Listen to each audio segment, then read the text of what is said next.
What is going on, my fellow garbage men? It is I, the Bound Trash Man, here today, and War Thunder 1.47 went live, and I'm here to explain to you what are some of the big changes that came with this patch. Let's get started. This is man's world. This is man's world. So patch 1.47 has gone under the name Big Guns. I'm sure there is a sex joke you can put in there somewhere. I'm not going to say it, so you guys can do it in the comment section below. Also, I want to remind you that all the patch notes will be linked in the description below if you want to see in-depth in anything I didn't really cover that well today. So the general changes, things that are going to be affecting the most people, the binocular view has been added for ground vehicles, and driver view has been added for ground vehicles. Really looking forward to driver view. I feel like it's going to make simulator battles a lot more fun. A contrail effect has been added for aircrafts. Heat compression effects from firing tank cannons, explosions, and fires have been added. This is really going to affect realistic and simulator, I feel, for ground forces. I don't know so much for arcade, but I feel like it's really going to make simulator and realistic interesting.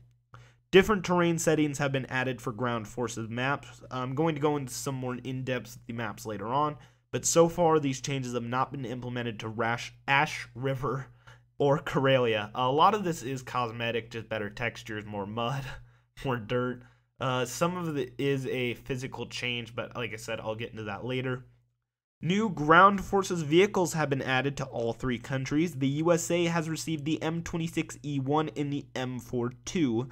Germany has received the Panzerkampfwagen 6 Tiger auf E, the Panzerkampfwagen Maus, and the Flak Panzer Gepard, and the Mod 83H. Sure, I butchered those names. Please forgive me, Germans. The USSR has received the T126, T28E, T541949. Not sure if that's 1949 or however you say it. Please don't hate me. New aircrafts have been received by 4 countries. The USA has received the A-20G25, the B-57B, and my personal favorite plane added here, the B-29. Can't wait to fly that thing around. I'm sure Red's going to be really excited. Germany has received the Bf-109G14 and the FW-200C-1. The USSR has received the IL-2-1941 and the LA-5N. Japan has only received one plane, the J2M4 Kia, and personally, I'm probably never going to fly that thing because I never played Japan ever. There have been several changes in the flight model to several aircraft such as the BTD-1, A5M4, A6M2, P47D25 and 28, LA9, F6F3 and 4. The list goes on, and I'm not going to go too in-depth with them because this would be an hour-long video. So if you want to read those, go check the link in the description below. The big changes that have been made, however, is the error that led to indestructible flaps in certain game modes have been corrected, and so has the error where engines would still overheat if the cooling system was destroyed but the engines were off. So glad those are changed. I'm sure simulator battle fans are going to be very, very pleased. In some of the more broader spectrum, the ability to open canopies to planes has been added to several planes.